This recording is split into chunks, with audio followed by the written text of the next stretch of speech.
Voy a llamar lista para ver los presentes en la clase. ¿Ya? Vamos a continuar, ¿ya? Bien, entonces el protagonista, digamos, del movimiento que va a dar, digamos, algunas luces de la reforma, tenía que ver con los cambios dentro de la iglesia, ¿no? En la parte de educación, en la parte educativa. El representante, digamos, que marcó bastante el tiempo del Renacimiento fue el humanista Erasmo de Rotterdam, ¿no? Él fue el que, de algunas maneras, ayudó, contribuyó bastante para el piso de la reforma protestante y también para lo que vendría a ser los cambios en la educación, ¿no? Acá hay un video que quisiéramos ver, ya como para distraer un poco la mente también, de estar escuchando nomás. Hay un video que lo edita este canal de YouTube, Vite. Vite es un canal, bueno, una organización que se dedica a hacer videos para la educación cristiana. Muy bueno, ¿no? Tiene buenos videos de todo. Tiene videos de la Biblia, proyectos de la Biblia, de grandes personajes de la fe, etcétera. Muy buenos los videos. Y ha preparado un video de la vida y las características de la vida de Erasmo de Rotterdam, muy bueno, que va a ayudar a entender un poco más lo que ya hemos estado hablando, ¿ya? Voy a proyectarlo para que lo pueda observar. Vamos a ver a Erasmo de Rotterdam, el humanista, ¿no? A comienzos del siglo XVI, cada vez... A ver, voy a compartir la pantalla. Tome nota, atienda y luego compartimos un poco sobre lo que el expositor está diciendo. A comienzos del siglo XVI, cada vez más estudiosos y eruditos soñaban con una restauración del cristianismo primitivo. Pero quizá el más grande de estos pensadores, el más reconocido y famoso humanista, fue alguien que estuvo a punto de experimentar su entrada en la Reforma. Pero la tensión de agradar a todos, su ideología y su deseo de comodidad lo arrastraron hacia la ambigüedad. Bienvenidos a este resumen de la vida de Erasmo de Rotterdam.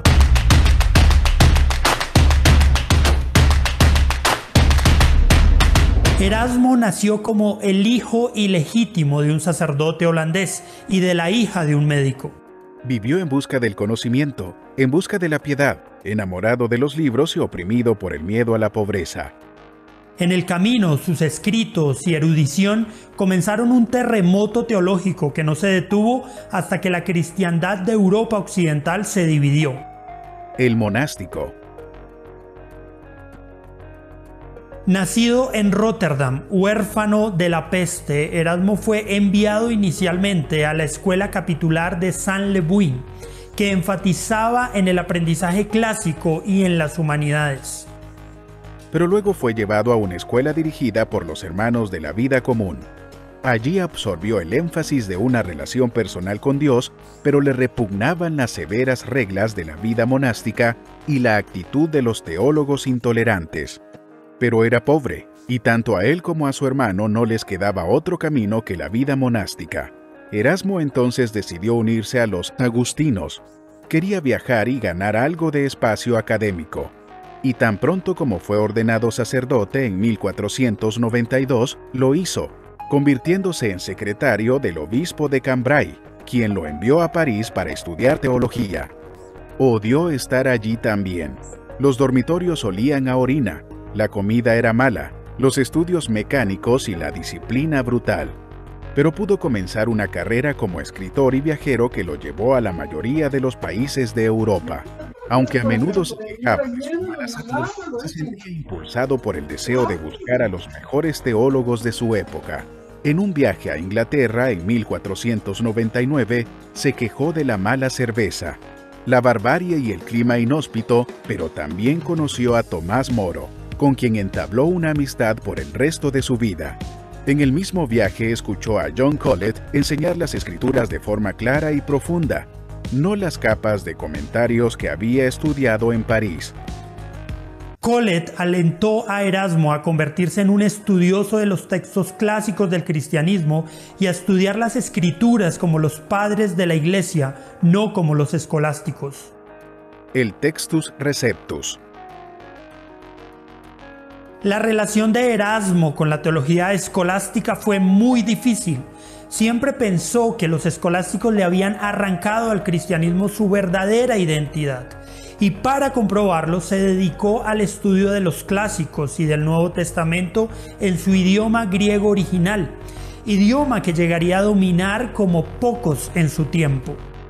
El resultado fue la obra más importante que le legó al cristianismo, una edición del Nuevo Testamento en griego original llamada Textus Receptus, publicada en 1516.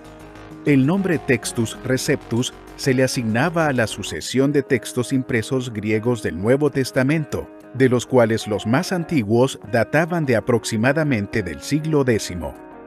El Textus Receptus es muy importante, ya que constituyó la base de traducción para la Biblia alemana original de Martín Lutero, la traducción del Nuevo Testamento al inglés de William Tyndale, la versión Reina Valera en español y la mayoría de las traducciones del Nuevo Testamento de la época de la Reforma a lo largo de toda Europa.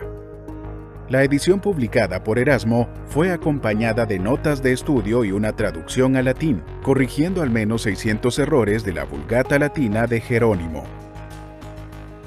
En el prefacio, Erasmo dijo que emprendió el proyecto para que todos pudieran finalmente leer la Biblia.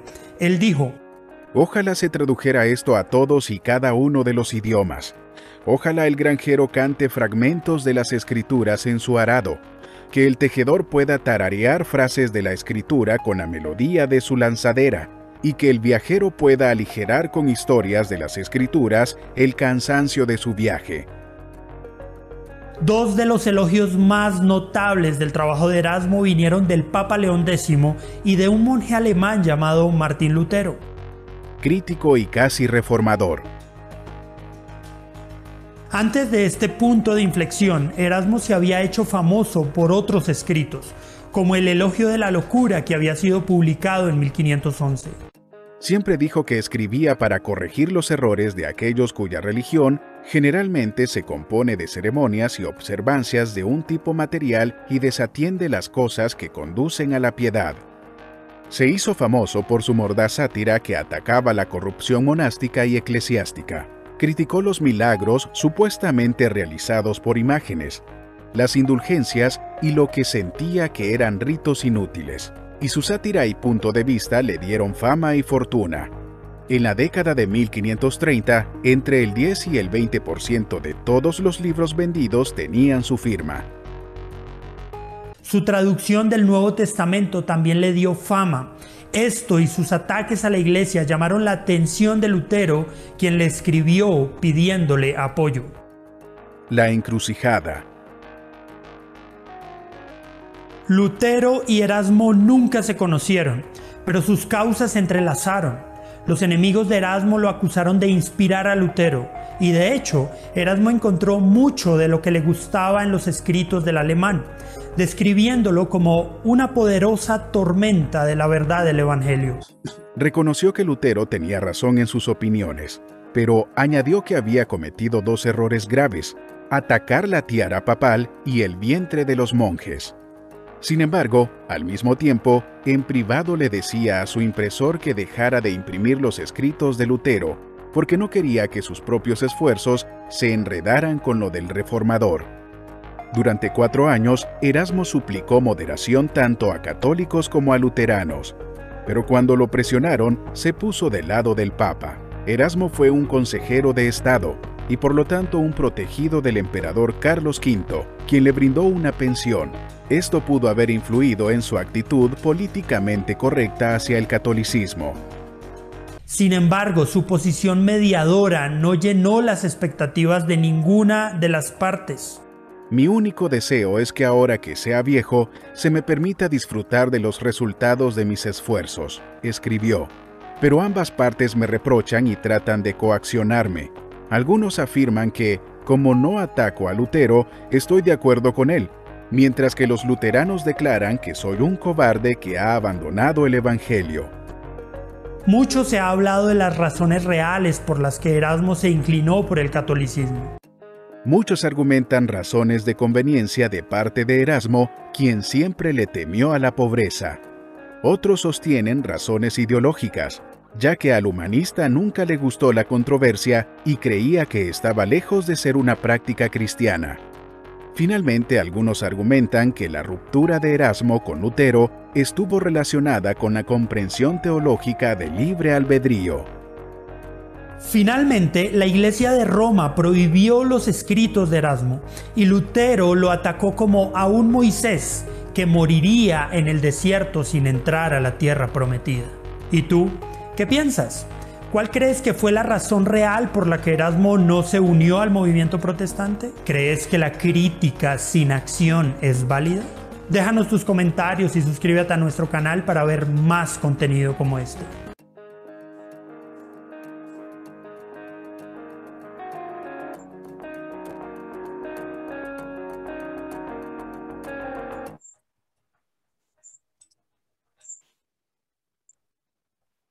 Bien, interesante el video de Erasmo, muy apropiado para el tema que estamos tocando. Ahora, a ver, ¿cuál fue la contribución que Erasmo dejó para la educación cristiana? A ver, ¿qué opina usted? ¿Fue la escritura en griego, pastor? La escritura, el Nuevo Testamento que elaboró, ¿no? El Nuevo Testamento en griego, Textus Receptus, era el nombre que no me acordaba, ¿no? Textus Receptus. Ya, eso tenía que ver con el Renacimiento, ¿no? Porque el Renacimiento buscaba regresar a las obras clásicas, ¿no? A la filosofía griega que se había dejado en el olvido, ¿no? Entonces, Erasmo también hace un trabajo volviendo a los originales, pues, ¿no? De los escritos bíblicos y recurre, pues, a los códices griegos y compone un Textus Receptus, que es un Nuevo Testamento en griego, ¿no? Esa fue una de las contribuciones. Y su pensamiento es, pues, que la Biblia esté traducida a su idioma original, ¿no? Y que todos puedan leerlo y tenerlo en la mente, ¿no? Pastor, una consulta. Sí. Y la Septuaginta también estaba en griego, me parece, ¿no? Sí, la Septuaginta sí, pero Septuaginta fue el Antiguo Testamento, ¿no? La Septuaginta fue el Antiguo Testamento en griego, ¿no? Que se produjo antes de Cristo, ¿no? Ya, ¿qué otro aporte hay de Erasmo a la educación cristiana?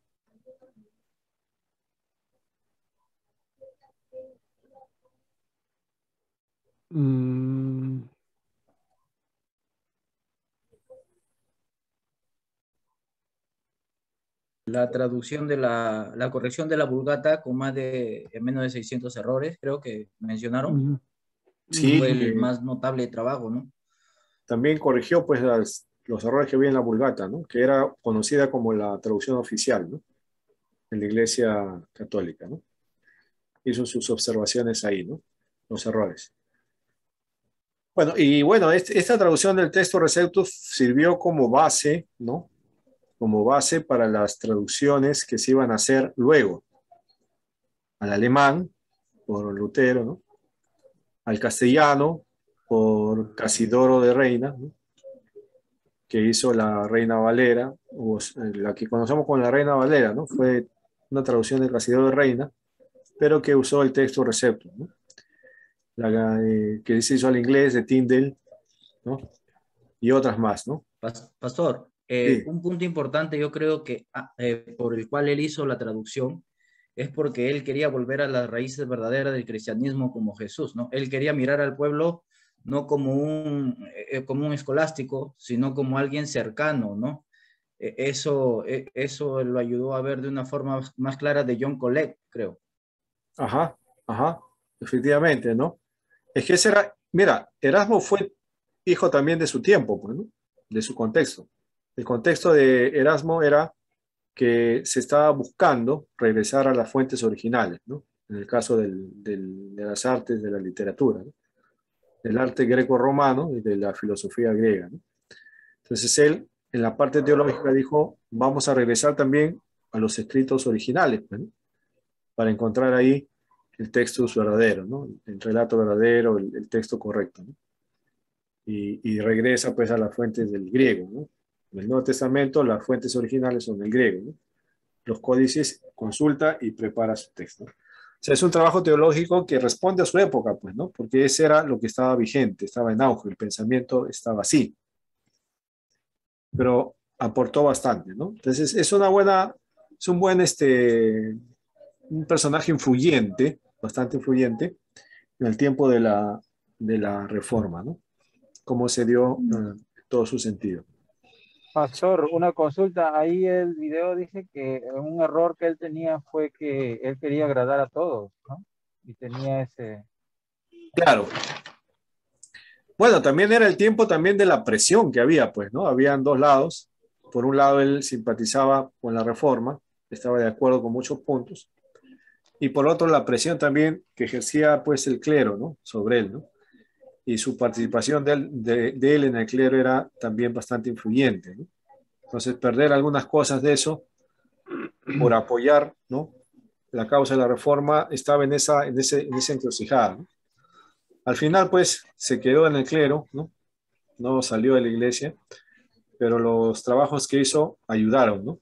Ayudaron de gran manera para la educación cristiana y la reforma, ¿no? Muy bien, vamos a ver ahora, ¿ya? ¿Qué es lo que pasa ya Pastor, cuando... Sí, sí, sí. pero en realidad eso es lo que enfoca la reforma, pues, ¿no, pastor? En sí, eso es lo que abarca la reforma, ¿no? El poder regresar, ¿no? A los orígenes o el poder reformar el evangelio, no, sino la religión que tenían bueno, la religión predominante que era la católica, pues, ¿no? Ajá. Era eso, ¿no? El acercarlo más a Dios y el poder regresar a sus orígenes, como estaba usted comentando. Claro, o sea, la idea del Renacimiento, recuerda, era regresar a documentos antiguos que habían sido olvidados, ¿no? Y que de alguna manera estaban ahí la forma como volver a nacer como hombre, ¿no? En la literatura greco-romana, en el arte greco-romano, en la filosofía griega. Entonces, el renacimiento del mundo de ese entonces era eso, ¿no? Volvamos a buscar lo que se dejó en el olvido y a través de eso volver a renacer, ¿no? Entonces, en lo teológico, en lo religioso, también estaba la misma idea, ¿no? La iglesia ha olvidado el libro que los debe regir, ¿no?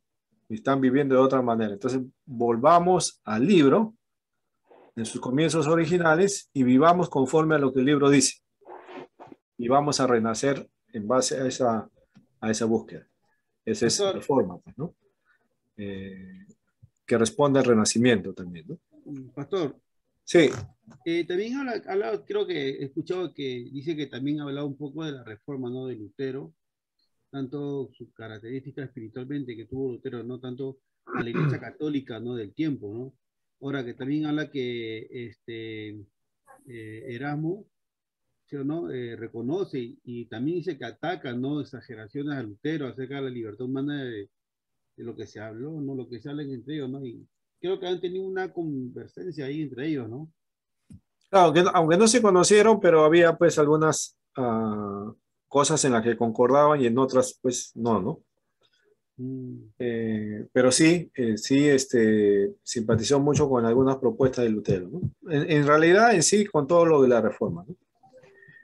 Ya, vamos a ir viendo ahora al grupo que nos corresponde ahora de los pre-reformadores o los que anticipan la reforma, ¿no? Como tal. Ya vamos a conocer un poco su aporte en cuanto a la educación, ¿ya? Voy a compartir la pantalla. A ver. Ya, entonces ahora estamos los anunciadores de la reforma, ¿no? A ver, ¿quiénes van dando los primeros avisos de la reforma, ¿no? Ya vamos a conocer a los valdenses, ¿no? Un grupo que surge en Suiza e Italia bajo el trabajo específico de Pedro Baldo, ¿no? Un francés que se dedicó nuevamente a anunciar el evangelio. Era un predicador itinerante, ¿no? El que empezó a predicar el evangelio públicamente, ¿no? Él consiguió que los evangelios y otros libros de la Biblia fueran traducidos al habla común y se atrevió a predicar en las calles, donde hizo muchos discípulos, tanto hombres como mujeres, ¿no? O sea, él salió de la iglesia, del templo, del edificio, ¿no? Y se fue a la calle a hacer su aire libre, ¿no? A predicar la palabra de Dios, ¿no? El mensaje de salvación. Pedro Baldo, ¿no? Fue el que hizo este cambio, ¿no? Empezó ya a salir de la iglesia, del edificio, e irse a la calle, ¿no? A las plazas a predicar, ¿no? Fíjense ese cambio, ¿no? Salen del edificio y sale al público afuera, en la calle, a predicar, ¿no?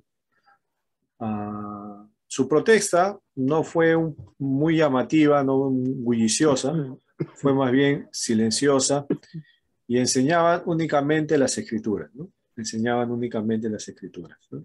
Se centraban solo en el texto bíblico, ¿no? Los valdeses influyeron mucho, ¿no? El pensamiento valdés era también un movimiento piadoso, ¿ya? Se dedicaba mucho a la oración, a la piedad y a la ayuda social, ¿no? Este movimiento de los valdenses influyó en la vida de algunos otros que se movieron por lo que ellos estaban haciendo, ¿no? Y aparece llamado Juan Wycliffe, ¿no? Él fue un líder del grupo Los Lollardos, grupo que él fundó, ¿no? Donde se siguió la mecánica de los valdenses. Fueron críticos, ¿no? A muchas prácticas y doctrinas de la Iglesia Católica, ¿no? Tales como la transubstanciación, las oraciones por los muertos y la adoración de los santos, ¿no? O sea, ellos se opusieron a lo que había en ese momento. Acá hay un error.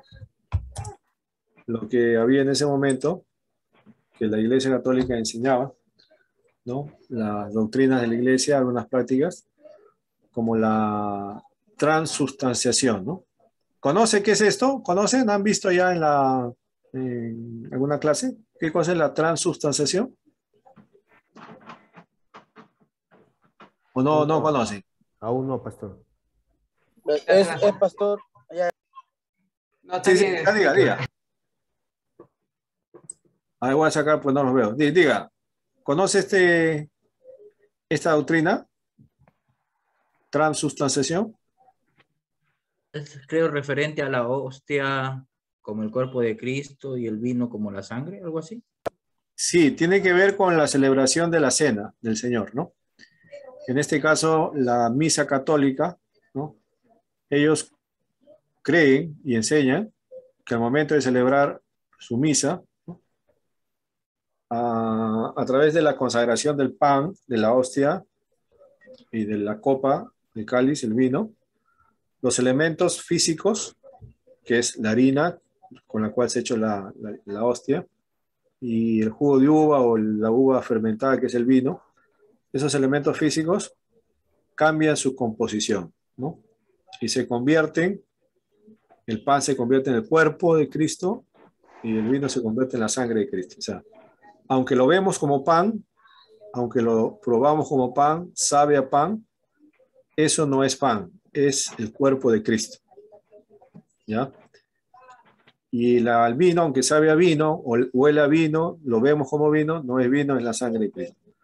Así que no estamos comiendo pan ni bebiendo vino, sino estamos tomando el cuerpo y bebiendo de la sangre de Cristo. Eso es la doctrina de la transubstanciación. Hay un cambio de los elementos, ¿no? Físicos a un elemento del cuerpo y de la sangre, ¿no? Eso es lo que se cree hasta ahora, pues, ¿no? En la Iglesia Católica Romana creen eso, ¿no?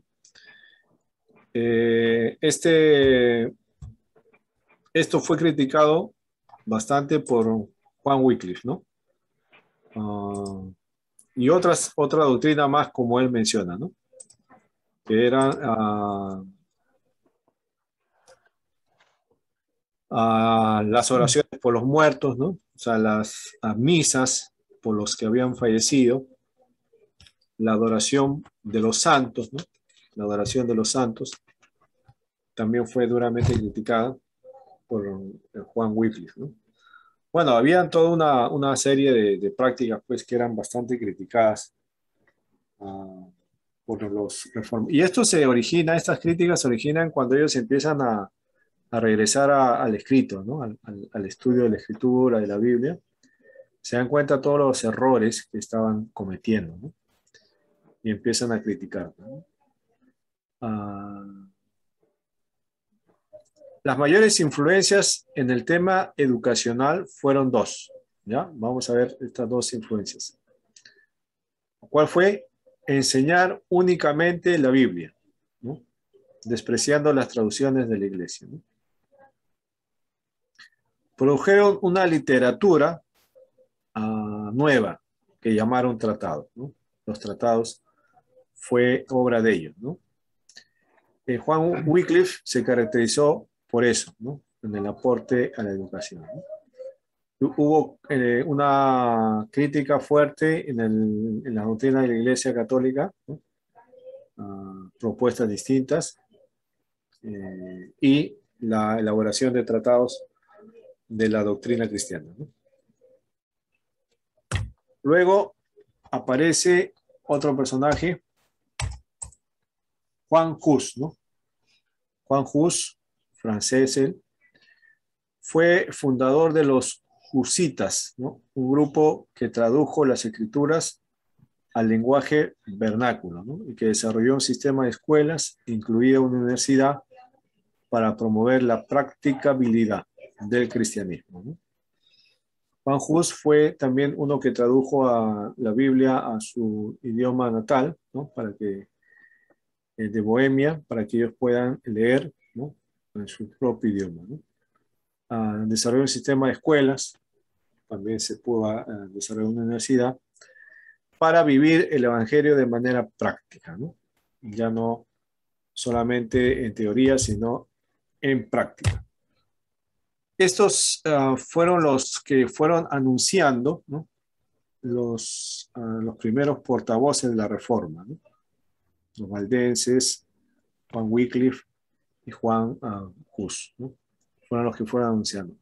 Luego ya entrarían en escena, vamos a entrar en escena ahora, a ver a los reformadores como tal, ¿no? Los reformadores como tal. Quisiera, ¿tiene su libro que les dejé ahí? ¿Lo puede tener a su alcance? No. Ya. A ver, si lo tiene, me va a ayudar ahora. Vamos a hacer una parte más interactiva, como para que ya pueda participar también, no se canse mucho de escuchar. Vamos a buscar el capítulo, le digo ahorita, ¿ya? O la página, le voy a decir, ¿ya? Página 72. Lo voy a proyectar también si quiere. Voy a pedir que lean, pero mejor si lo tienen para no proyectar y para poder ver el público. Pues no, cuando proyecto no veo. Parece que estoy solo, ¿no? Vamos a ayudar. ¿Dice la Reforma? Sí, página 72, la Reforma. Yo lo tengo que. ¿Tiene, César? ¿Listo? Sí. Ya. Muy bien. Entonces vamos a ver ahora los personajes propios de la Reforma, cómo influyeron en el tema de la educación, ¿eh? Yo voy a leer el primer párrafo y de ahí voy a pedir que cada uno vaya leyendo un párrafo para poder avanzar, y luego vamos comentando párrafo por párrafo, vamos comentando juntos lo que se está detallando ahí, ¿ya? Estoy en la página 72, ¿no? Dice, la Reforma. En esta sección nos interesan algunos personajes cuyas influencias educacionales se hallan en sus actividades de reforma. Dado que este estudio no es 1 de la historia propia del cristianismo, no se pretende analizar la Reforma, sino sacar de aquella época en la historia de la Iglesia algunos datos que puedan ayudar al alumno de la educación cristiana. Para un mayor entendimiento del trasfondo de este periodo, se sugiere que el lector consulte las obras de Taylor, bueno, Lauret o Welker, ¿no? Aquí se mencionan algunas personas claves en la Reforma Protestante, con algunas implicaciones educacionales de sus ministerios respectivos, ¿no? Entonces la idea no es analizar la Reforma como tal, sino ver los aportes en la parte educativa. Eso es lo que está diciendo. Vamos a con el primero, el más representante, Martín Lutero, ¿no? 1483 a 1546, ¿no? Vamos a ver cómo Martín Lutero, en este tiempo de la Reforma, aportó sobre el tema de la educación, ¿ya? Voy a pedir a ver, ¿quién podría dar la primera lectura? A ver, Carlos García, ¿puede leer el primer párrafo, por favor? Página. ¿Dónde? Estoy en la página 72. 72. Ya la Reforma, ya, ok. Ya, el título es Martín Lutero. Vamos a leer el primer párrafo, por favor. Ok. O sea, Ya. ¿a pocas palabras tú quieres decir que yo vaya de frente a- El Martín Lutero, 1483-1546. El concepto que se tiene de Lutero como reformista oscurece su valor en el mundo de la educación. Es el principio de su desilusionamiento con la Iglesia. Lutero como su contemporáneo Erasmo no quería separarse de la Iglesia romana. Promovía una reforma interna. La amistad de los dos se rompió cuando el interés evangelístico del teólogo Lutero le llevó más allá del humanismo del educador Erasmo. Ya, muy bien. Ajá. Continúe uno más, por favor, Carlos. Ya, ok. Lutero creía que la educación estatal subordinada a la Iglesia Católica estaba correspondiendo a la juventud con los vestigios del escolasticismo, con su énfasis en el estudio mezclado de las obras clásicas con la Biblia, en lugar de estudiar solamente la Biblia. Ya, este párrafo, márcalo ya. Márquenlo, este párrafo es importante. Es clave para entender la propuesta educativa de Lutero, ¿no? Hay que marcar ese, resaltar si está en papel o si está en computadora, ahí sombreado también se puede. Lutero tenía una observación, ¿no? Sobre la educación que se estaba dando en su tiempo, ¿no? Estaban corrompiendo, dice. Fíjate, ¿eh? En el pensamiento de Lutero, él consideraba que la educación se estaba corrompiendo. ¿De qué manera se estaba corrompiendo la educación? Porque estaban enseñando, ¿no? Estaban enseñando, siguiendo los vestigios del escolasticismo. Recuerda la escuela escolástica, los escolásticos, ¿no? De Tomás de Aquino, ¿no? Tratando de dar una armonía entre la fe y la razón, ¿no? Y para entender, a partir de la razón se quería explicar la fe, ¿no? Y del entendimiento de otras literaturas. Entonces dice que ese tipo de enseñanza estaba corrompiendo a la juventud, ¿no? Porque estaba mezclando las obras clásicas con la Biblia. Estaban haciendo fusión. En vez de enseñar solo a la Biblia. Entonces, en la propuesta educativa de Lutero, él estaba considerando que solo la Biblia es el único texto para poder enseñar a la juventud, ¿no? Interesante esto, ¿eh? Fíjense bien, la propuesta. Bien, seguimos. A ver, cambio de lectura. Wilson, ¿tienes la lectura? Sí, pastor. Ya, sigue la lectura donde se quedó Carlos. Ya, la educación de que Lutero, ¿no? Sí. Ya. La educación que Lutero promovía se centraba en el hogar. Como enseña claramente el Antiguo Testamento, sin embargo, le parecía a él que el hogar no tenía los medios para cumplir su tarea satisfactoriamente. Por lo tanto, El Estado debería tomar la responsabilidad de la enseñanza de los niños y los padres debían proveer un ambiente hogareño que condujera al niño al aprendizaje. Fíjate, observa bien, eso es lo que estaba mencionando. Ya quería tomar el modelo del Antiguo Testamento. Recuerda la educación hebrea, ¿no? La educación hebrea. Que uno de los principios de la educación hebrea es que la educación se debe dar en la casa, por el padre de la casa, ¿no? Lutero quiere tomar este modelo, ¿no? Y poderlo implementar, ¿no? Pero había una dificultad, que los hogares, ¿no? No tenían los medios para cumplir esta labor, ¿no? Así que el Estado debía intervenir en eso para poder mejorar las circunstancias para que haya un ambiente donde el niño pueda lograr su aprendizaje. Entonces acá está interactuando algo más, ¿no? No solamente una propuesta de cambio, sino la intervención del Estado, ¿no? Como un ente que facilite, que ayude a desarrollar esto en los hogares, ¿no? Entonces, fíjate las propuestas, es un tema educativo, ¿no? Cómo se está dando en el pensamiento de Lutero. Muy bien, gracias, Wilson. A ver, termínalo, Wilson, por favor, termínalo el párrafo que continúa. Ahí te lo termino. Ya. Además, por la desilusión con la Iglesia Católica, Lutero consideraba que el clérigo no tenía la capacidad para administrar una buena instrucción a los niños. En tal caso, las autoridades estatales debían encargarse de la educación. Cambio. Este es un cambio. Esta es una reforma educativa. ¿Se da cuenta? ¿Ya? Estas son propuestas de reforma educativa. O sea, la iglesia no debe encargarse de la educación de los niños. ¿Por qué? Porque hasta ese tiempo, como vimos, los que se encargaban de la educación habían agarrado el monopolio de la educación, era la iglesia, ¿no? Ellos tenían el control de la educación. Lutero dice, no, no está bien. No está bien que la iglesia se haga porque no lo está haciendo bien. Se debe encargar el Estado, ¿no? El Estado tiene que tomar esa responsabilidad. Está hablando de crear un ministerio de educación.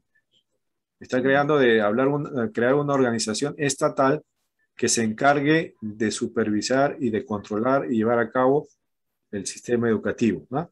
Está cambiando los escenarios, ¿no? Está sacando del control de la iglesia y los está trasladando al control estatal, ¿no? Fíjate los cambios, ¿eh? Que se están dando en el pensamiento de Lutero. Muy bien.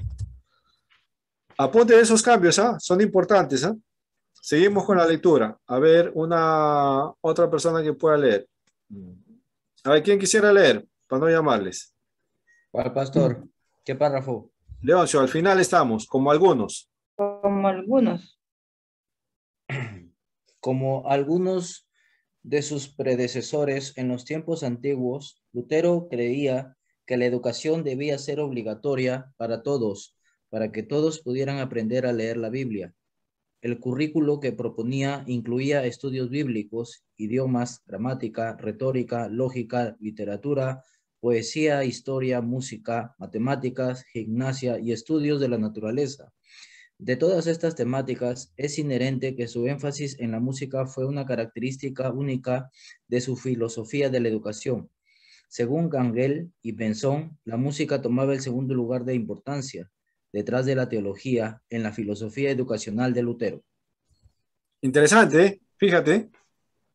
O sea, aparte de las materias del conocimiento, digamos así, las ciencias y las letras, está incluyendo el tema de la música en la formación educativa y toma mayor importancia que la ciencia de las letras, solo está debajo de la teología, la música como un elemento formador, como un elemento educacional, ¿no? Interesante. Ahora, esto de la música, el pensamiento de Lutero en la educación, y que la música era un factor importante, un elemento importante para la educación, tiene sentido, porque es ese cambio innovador, ¿no? Hasta hoy en algunos lugares se practica. Por ejemplo, ¿no? En la educación inicial, cuando los niños están siendo prestados, están formados, ¿Cómo les enseñan a los niños? Les enseñan a través de la música, con la música, cantando, les enseñan. En los centros de inicial les enseñan a los pequeños las vocales cantando, los colores cantando, los días de la semana cantando, ¿no? Izquierda, derecha cantando. Entonces, la música tiene un elemento formador, instructivo en la educación de las personas, tanto en inicial como en el público adulto, ¿no? Le hago un ejemplo, ¿no? En las iglesias a veces enseñan, ¿no?, los libros de la Biblia cantando. No sé si ustedes le enseñaron así. ¿Cómo aprendió los libros de la Biblia, los evangelios, ¿no? ¿Cuáles son los evangelios? Mateo, Marcos, Lucas, Juan, ¿no? ¿Cómo los aprendió a retenerlos en la mente, ¿no? ¿Cómo los aprendió? Muchas veces lo hacen cantando. Hay canciones que hablan de los libros de la Biblia, ¿no? Mateo, Marco, Lucas, Juan, Hechos, Romanos, algo por ahí. Ajá, Wilson se acuerda, ¿ve? En su discipulado le han enseñado así, ¿ve? Está bien, es una En el forma. himnario también está. En el himnario también está, ¿ve? El Antiguo y el Nuevo Testamento. Antiguo y Nuevo Testamento. O sea, son métodos de metodologías para educar, para formar. Lutero las proponía, ¿no?, como una base importante. También en la parte de la música como arte, ¿no? Como arte. Porque prepara la música prepara el espíritu, prepara la mente para recibir. Muy bien, seguimos. A ver, una hermana. ¿Quién está? Hermana Aide o Leila, si puede leer. ¿Quién está? ¿Quién puede leer? Yo, Ya, hermana Aide, por favor. de pasar. Quizás la contribución mayor de Lutero a la posteridad educacional fue su énfasis en la importancia del arte de enseñar y la importancia del maestro. Para él, la predicación y la enseñanza fueron casi de igual importancia. Un aspecto importante para él en el proceso de enseñanza-aprendizaje fue la disciplina y la obediencia en conjunto, con amor y templanza. Su forma de disciplina con amor fue en parte una reacción contra la práctica drásticas en los monasterios en cuanto a disciplina y corrección. Amén. Ajá. Entonces parte de la educación era la disciplina, pero no una disciplina pues brutal, como dice que la recibió Erasmo, ¿no?, en los monasterios, sino una disciplina con amor. Parte de la educación también es la disciplina. Eso sabemos, ¿no? Una persona que no es disciplinada no es enseñada, porque la disciplina no es castigo, sino es enseñanza, corrección, ¿no? Entonces, en Lutero había eso, ¿no? La disciplina debe ser parte de la formación educativa, pero no al estilo de los monasterios, sino con amor, ¿no? Templanza, pero con amor. Muy bien, ahí están. Fíjense las propuestas educativas de Lutero, interesantes, reformadoras para su tiempo. Ahora, aparece otro personaje que es Felipe Melanchthon. Fue un teólogo bastante conocido, ¿no? Trabajó de la mano con Lutero, fueron colegas, trabajaron en la Reforma.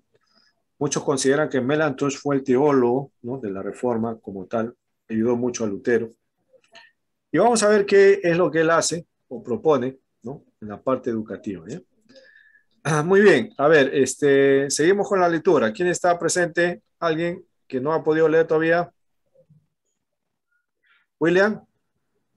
Ya, pastor. Por favor, Felipe Melanchthon. Felipe Melanchthon, 1497-1560. Melanchthon fue un amigo y colega de Lutero. Presidió la Universidad de En esa capacidad exigió que todos los profesores enseñaran de acuerdo al credo apostólico, el credo de Nicea, el credo de Atanasio y la confesión de Augsburgo.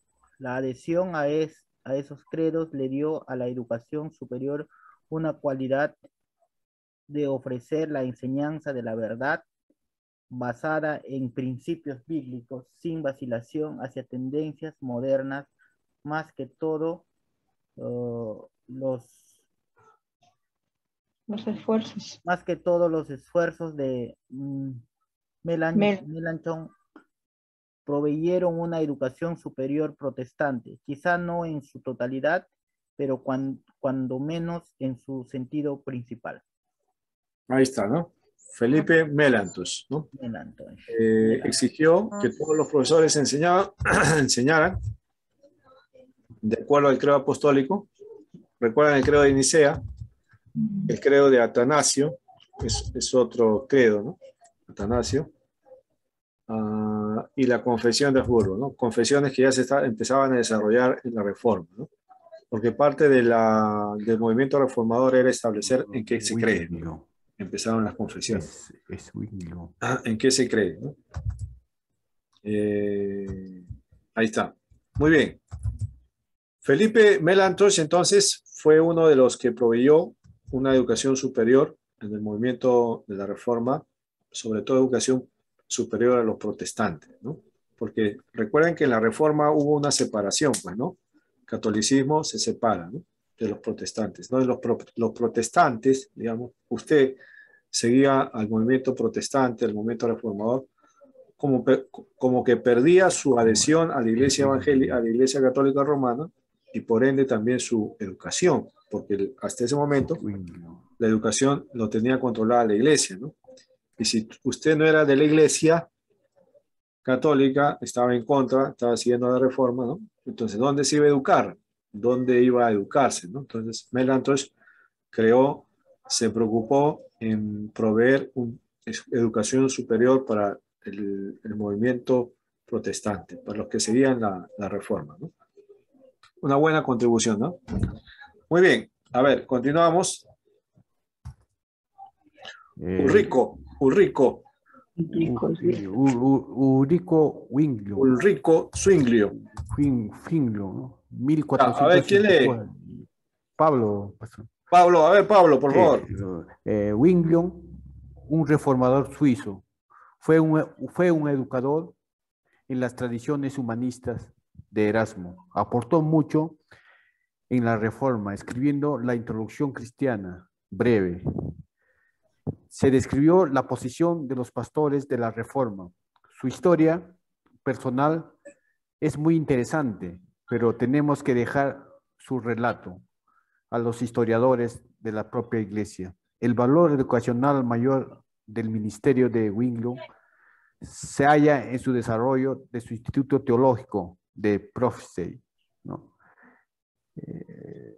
En este instituto, los eruditos y los alumnos compartían como iguales, con respeto mutuo, buscando juntos la verdad. Muy bien, gracias, Pablo. Entonces, mira, Ulrico Zwinglio empieza ya un trabajo educacional, ¿no?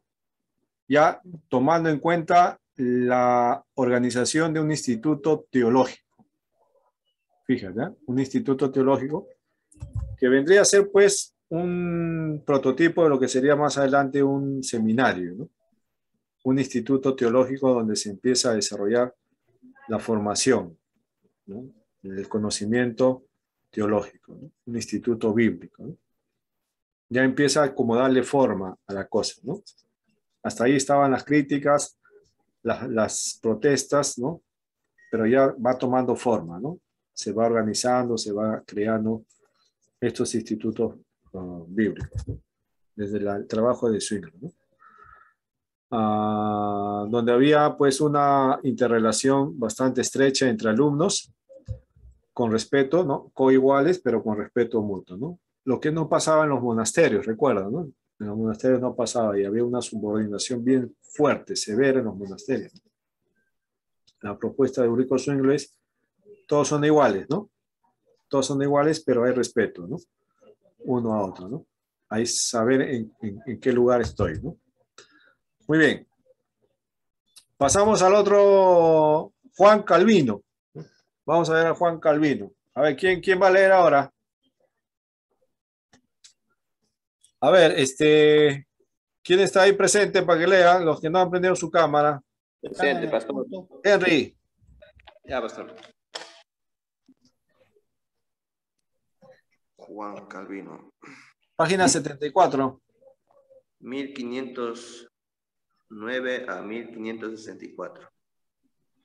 Calvino, otro reformador de renombre y conocido por sus doctrinas de la predestinación, la depravación del hombre y la soberanía de Dios, también dejó contribuciones educacionales.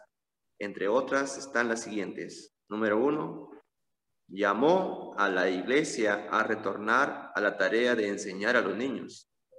Número 2. Fundó la Academia de Ginebra, que incluyó educación para niños y adultos. Número 3.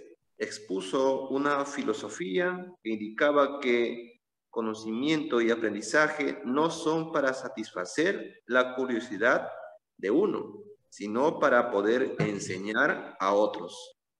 Todos sus alumnos en la universidad tenían que firmar una confesión de fe, porque Calvino no creía conveniente enseñar a los no creyentes.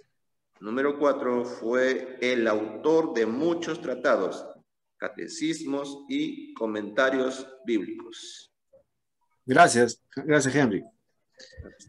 Bueno, Calvino fue un personaje bastante influyente en la Reforma, ¿no? Con sus contribuciones que hizo. Por ejemplo, ahí el autor del libro menciona algunas, ¿no? El trabajo con los niños, la tarea de enseñar a los niños. A la iglesia debe enseñar a los niños, ¿no? Y otro, él escribió un libro que sirvió como base para guiar a la Reforma, ¿no? Fue el primer teólogo que sistematizó la enseñanza de la Reforma, ¿no? Porque hasta ese momento circulaban los escritos, ¿no? De Martín Lutero y otros, las críticas, ¿no? Las protestas sobre algunas cosas, ¿no? Pero que como que todo estaba así desordenado, por acá, por allá, ¿no? Pero Calvino lo que hace es tomar, ¿no? Y organizar el pensamiento reformador, ¿no? Y lo sistematiza en la obra que él compone, que es Institución de la Religión Cristiana, de 2 tomos, que plasma, ¿no? En qué se basa la Reforma, por qué, ¿no? Hace su observación de los errores de la Iglesia Católica y bíblicamente los contradice y argumenta por qué, ¿no? Bíblicamente. Es un buen tratado y hay muchos temas ahí que él empieza a desarrollar desde el capítulo 1, ¿no? Es un libro que pertenece al tiempo de la Reforma, ¿no? Que es de utilidad hasta hoy. Sería bueno que también usted lo tenga, lo pueda hojear. Institución de la Religión Cristiana. Es otra contribución, un tratado, una literatura oportuna para el tiempo, ¿no? Que sirvió de mucho, ¿no? Sirvió mucho. Muy bien, seguimos. Juan Calvino. Juan Knox. A ver, Juan Knox. A ver, otro hermano. ¿Quién está presente? No ha leído. Daniel.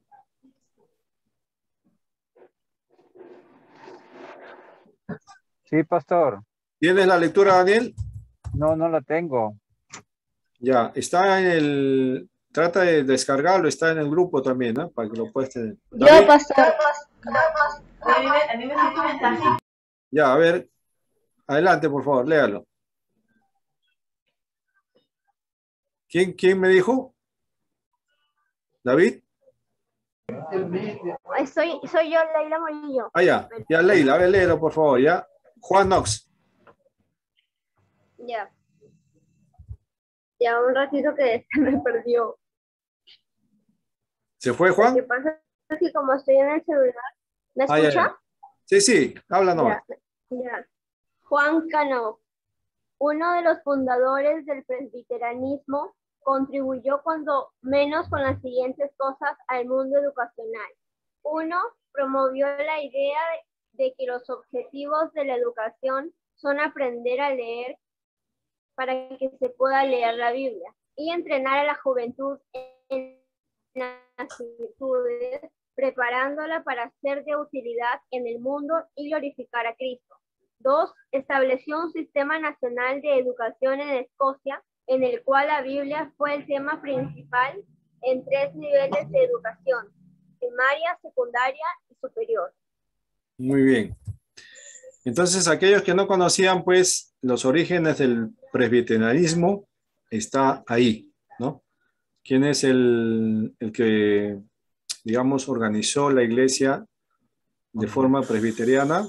Ahí está su representante, Juan Knox, en Escocia. De ahí, entonces, usted va a la iglesia presbiteriana y ¿cómo la iglesia presbiteriana? ¿Quién organizó así la iglesia?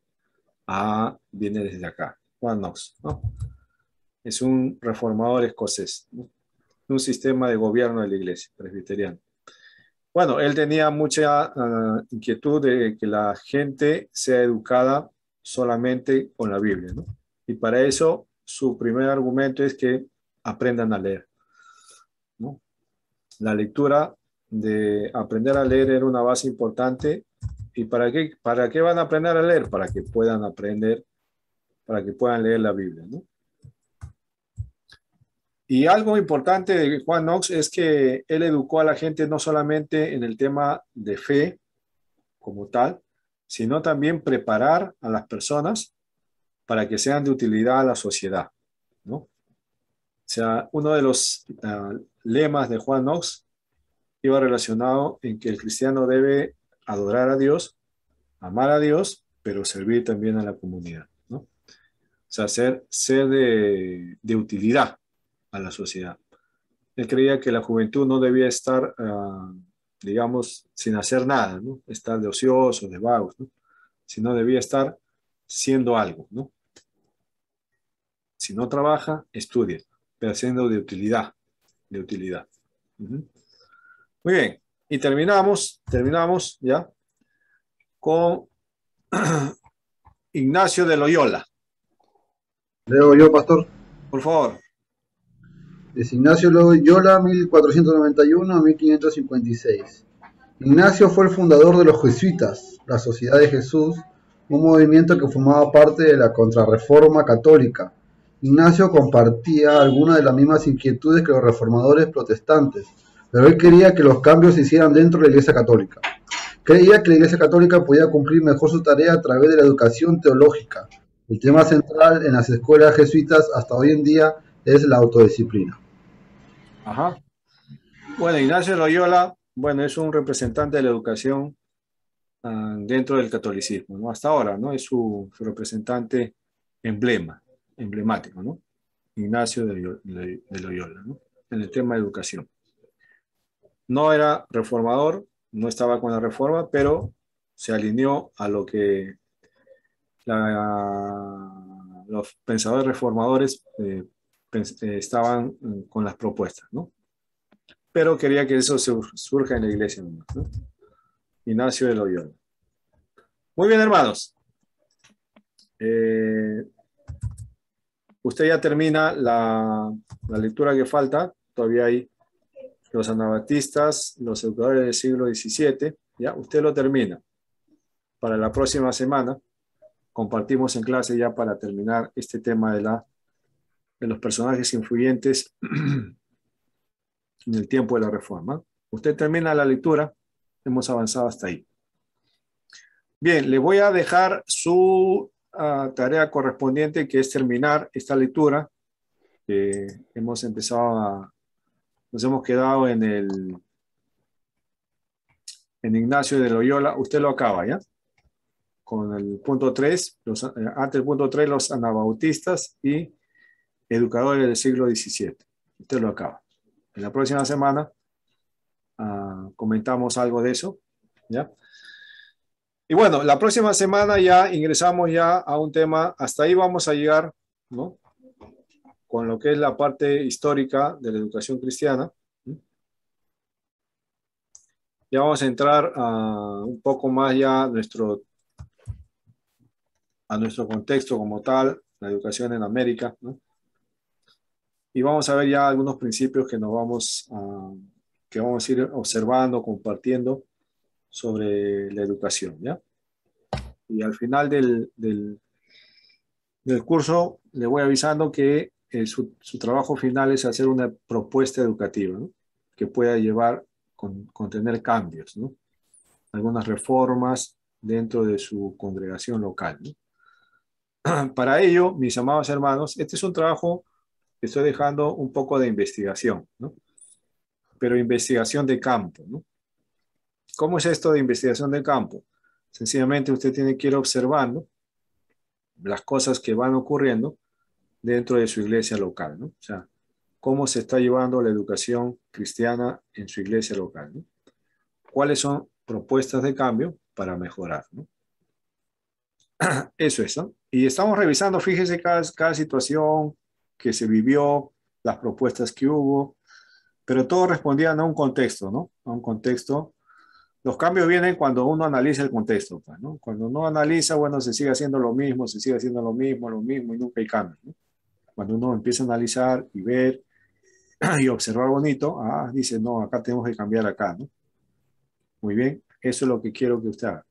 Vaya observando su contexto y luego con los datos que vamos a dar y todo eso, ya usted me da una propuesta educativa. Muy bien. ¿Alguna pregunta hasta ahí?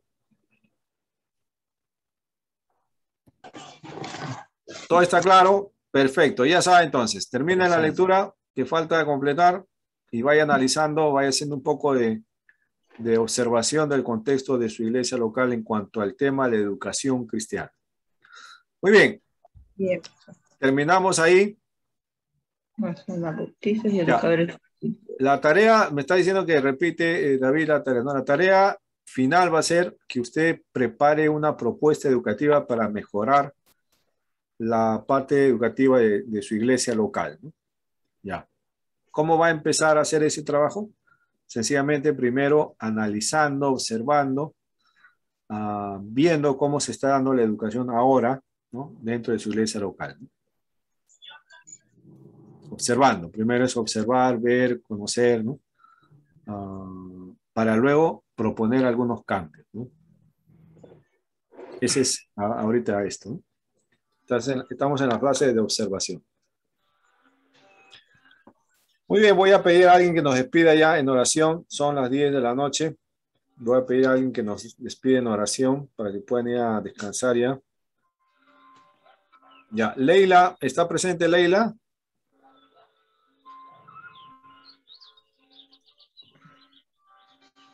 Sí, pastor. Ya, por favor, Leila, ¿nos puede despedir en oración, por favor? Gracias. Ya.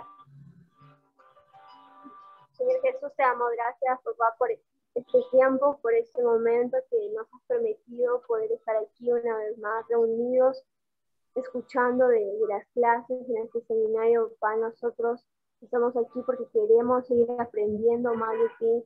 Estamos aquí porque queremos prepararnos para poder dar de una manera perfecta tu palabra, papá.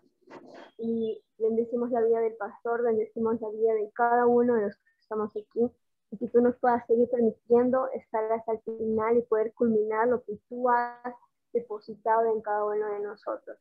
Que en el transcurso de estos días tú seas nuestra compañía y todo el tiempo podamos estar siempre contigo. En el nombre de Jesús. Amén. Amén. Gracias, Leila. Que descansen. Dios le bendiga. No sé si hay algún anuncio o algo para participar en el grupo. Si no hay nada, ya nos despedimos. Gracias. Pastor Timoteo, no sé si hay algún anuncio.